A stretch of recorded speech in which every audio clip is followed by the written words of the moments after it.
ছাত্ৰ পৰিষদ বুলিলে এটা দুৰ্বলতা আহে। আমি নলবাৰী জিলাত তেতিয়া নলবাৰী মহকুমা আছিলে আৰু আমি জাতীয়তাবাদী যুৱ ছাত্ৰ পৰিষদৰ জন্ম দিছিলোঁ। আমাৰ আগভাগ লৈছিল চন্দ্ৰমোহন পাটোৱাৰী, দিলীপ পাটগিৰি আৰু গুৱাহাটীৰ পৰা প্ৰায়ে আহিছিল বিপুল মহন্ত। মই স্কুটাৰ চলাওঁ আৰু বিপুল মোৰ পিছফালে বহে। এনেকৈ আমি ৰাতি 12টা-1টা বজাত নলবাৰীৰ গাঁৱে গাঁৱে ঘূৰি আমি সংগঠনটোৰ আমি সৃষ্টি কৰিছিলোঁ, জন্ম দিছিলোঁ। সেইকাৰণে জাতীয়তাবাদী যুৱ ছাত্ৰ পৰিষদ বুলিলে য'তেই হওক, যেতিয়াই মাতে তেতিয়া আমি আহোঁ বা চেষ্টা চলাওঁ। ক্ৰিয়াৰ যোগেৰে আমি অলপতে আমাৰ ৰাণা প্ৰতাপ ডাঙৰীয়াই কৈছে কথাটো যে ক্ৰিয়াৰ যোগেৰে আমি স্বাস্থ্য ভালে ৰাখিব পাৰোঁ। ক্ৰিয়াই একতা স্থাপন কৰে আৰু এই একতাই শান্তি স্থাপন কৰে। গতিকে ক্ৰিয়া আমাক লাগিব। আমি ডিষ্ট্ৰিক্ট খেলিব নোৱাৰিলেও, ষ্টেট খেলিব নোৱাৰিলেও কমচে কম ক্ৰিয়াৰ লগত আমি জড়িত থাকিব লাগিব।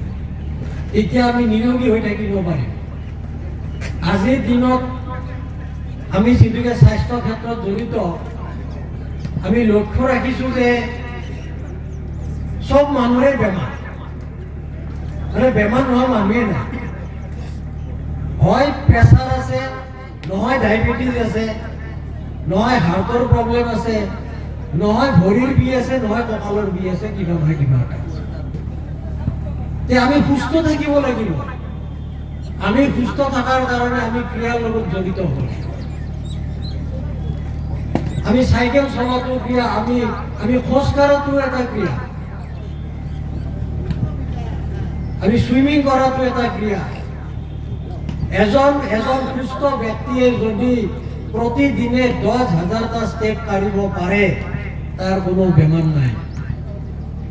10,000 ষ্টেপ কাঢ়িব লাগিব আৰু 10,000 ষ্টেপ কাঢ়োতে মোটামুটি 4 পৰা 5 কিলোমিটাৰ দূৰত্ব যাব লাগিব। এতিয়া তাৰ কোনো বেমাৰ নাই। আৰু যদি সময়ত খায়, সময়ত শুৱে, সময়ত উঠে, এই 3টা বস্তু যদি পালন কৰে, তেওঁ বহুত বেমাৰৰ পৰা মুক্ত। আজি আপুনি চাওক, 2টা বজাত মানুহে দুপৰীয়াৰ আহাৰ খাব লাগে, আজি হয়তো 4টা বাজিব। মানে এনেকৈ হ'ব নালাগে। যিকোনো ঠাইতে হওক, য'তে হওক, সময়ত খাব লাগে, সময়ত খাব লাগে। গতিকে আমি অসম জাতীয়তাবাদী যুৱ ছাত্ৰ পৰিষদে আজি অসমৰ অস্তিত্ব ৰক্ষাৰ কাৰণে আজি যি আগভাগ লৈছে, এইটো সহজ কথা নহয়। আমি 1900 হয়তো তেতিয়া 1976 নে 1977 আছিলে, যেতিয়া আমি ঘূৰি ফুৰো বিপুল মহন্তৰ লগত নলবাৰীৰ গাঁৱে গাঁৱে, এই ৰাতি 10টা, 11টা, 12টা বজাত আকৌ বিপুল মহন্তক গুৱাহাটীত থৈ আহিব লাগে। ভবা নাছিলো যে ইমান ইণ্টেলিজেণ্ট। দেখাতো বিপুল মহন্ত কি আছিল, ক্ষীণমিন এটা ল'ৰা, বেছি ওখ নহয়, কিন্তু ব্ৰেইন কি আছিল, সাংঘাতিক ব্ৰেইন। যেতিয়া বিপুল মহন্তৰ কথা কৈছিলে, মানুহে লাগি চাইছিলে, মনোযোগ দি শুনি আছিল, কোনো এটা টু শব্দ কথা কোৱা নাছিল। শ শ মানুহৰ আগত যেতিয়া তেওঁ ভাষণ দিছিল, আমি লগতে আছিলো। তাৰপিছত আমাৰ আগভাগ ল'লে চন্দ্ৰমোহন পাটোৱাৰী ডাঙৰীয়াই। এই চন্দ্ৰমোহন পাটোৱাৰীয়ে ইমান ধুনীয়াকে ভাষণ দিয়ে নহয় যে ৰাইজ লাগি চাই থাকে। তেওঁ অকল অসমীয়া নহয়, তেওঁ সুন্দৰ ইংৰাজী কথা কয়। ইংৰাজীটো তেওঁ আগভাগ আছিল। আৰু যেতিয়া আমি শিক্ষালৈ আহে আপাৰ আছামৰ তিনিচুকীয়াৰ পৰা, এই যে শিক্ষাটো লৈ আহিছিলে, আমি ৰঙিয়াৰ পৰা নলবাৰীলৈকে অনা দায়িত্ব আমাৰ হাতত পৰিছে। আমি স্কুটাৰ মাৰি মাৰি দিলীপ পাটগিৰি আমাৰ আগত, আৰু আমি আহি নলবাৰীৰ হাত খোলাত এই আমি শিক্ষা আমি তাত স্থাপন কৰিছিলোঁ। এই তেতিয়া তাহানি আৰু আজিও যে এই তেতিয়া যুৱ ছাত্ৰ পৰিষদ আজিও যে অসমৰ অস্তিত্ব ৰক্ষাৰ কাৰণে অসমীয়াৰ হকে অসমৰ ৰাইজৰ হকে মাত মাতি আছে, এইটো এটা ডাঙৰ কথা।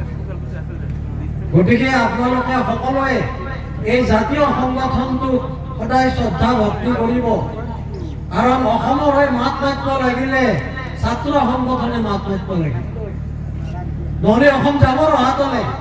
সেইটোৰ ভয়তে আজি বহুতে বহুত কাম নকৰে বা বহুতে আগুৱাই নাযায়। মই নামবিলাক নকওঁ আজি।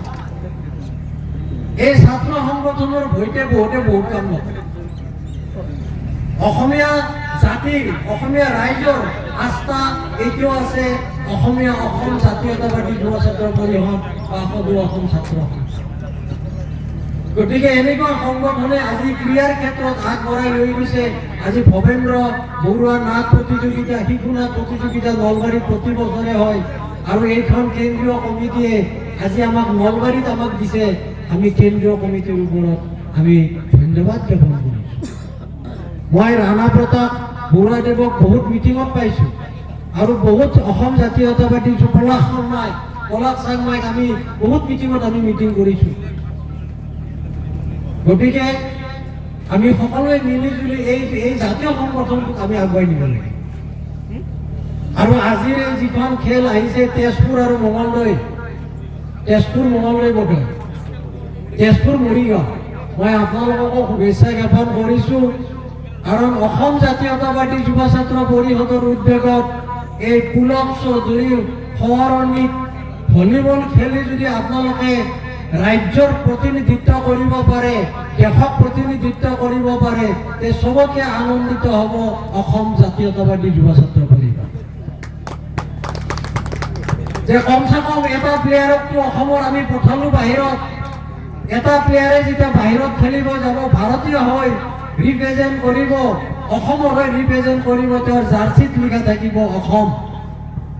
আৰু সেইটোৱেই গৰ্ব সেই ঠাই টুকুৰাৰ, তেওঁৰ জন্মস্থানৰ বা অসমীয়া জাতিৰ এইটোৱেই গৰ্ব যে অসমৰ হৈ এজন প্লেয়াৰে আজি ভাৰতক প্ৰতিনিধিত্ব কৰিছে। যেনেকে হিমা দাস, লাভলীনা এইবিলাক ওলাই গৈছে। খেলটো এটা সাধনা, খেল সাধনা হিচাপে ল'ব লাগিব। এইটো চখত লোৱা বস্তু নহয়। দিনে নিশাই খেলৰ কথা চিন্তা কৰিব লাগিব। যেনেকে পঢ়াটো এটা সাধনা, খেলটো এটা সাধনা। আজি ক্ৰীড়াত যিবিলাক প্লেয়াৰ ওলাই গৈছে, তেওঁলোকক আজি গোটেই পৃথিৱীয়ে জানে, গোটেই ভাৰতে জানে কিমান সন্মান, কিমান টকা পইচা। গতিকে আমি এজন প্লেয়াৰ কিয় আমি উলিয়াব নোৱাৰোঁ যে অসম বা নলবাৰীৰ হৈ এজন প্লেয়াৰে ভাৰতক প্ৰতিনিধিত্ব কৰিছে? আমি পাৰোঁ। আজি ভলীবল আগতে কিমান আগুৱাই গৈছিলে, মই ভক্ত ভলীবলে কিমান আগুৱাই গৈছে। আজি ভলীবল বহুত পিছুৱাই আহিছে নলবাৰীত, আৰু আগুৱাই যাব লাগিব। ফুটবলত আমি আগুৱাই যাব লাগিব। বিভিন্ন ধৰণৰ কাবাডীত নলবাৰীৰ কিমান নাম আছিলে, অলিম্পিক খেল। আমি কাবাডীত আগবাঢ়িব লাগিব। আমি সকলোতে আগবাঢ়ি যাব লাগিব ক্ৰীড়াৰ ক্ষেত্ৰত। ঘৰত আনন্দ আৰু সম্পৰ্কৰ চমক বজাই ৰাখিবলৈ জৰুৰী হৈছে সকলো আনন্দময় মুহূৰ্তত মৰমৰ উপহাৰ দিয়াটো। সেইবাবে মধুশ্ৰী জুৱেলাৰ্ছে আনিছে সকলো ৰঙীন ক্ষণৰ বাবে বিশেষ গহনা। হীৰাৰে হওক, সোণৰে হওক বা ৰূপৰে হওক, শ্ৰেষ্ঠ ডিজাইনছ আৰু হলমাৰ্কযুক্ত গহনাই ৰাখে সম্পৰ্কক নিখুঁত। তেনেহ'লে আজিয়ে আনক আনন্দ মধুশ্ৰী জুৱেলাৰ্ছৰ সৈতে। যোগাযোগ কৰক 7002800341 নাইবা ভিজিট কৰক LNB ৰোড, নলবাৰী, অসম।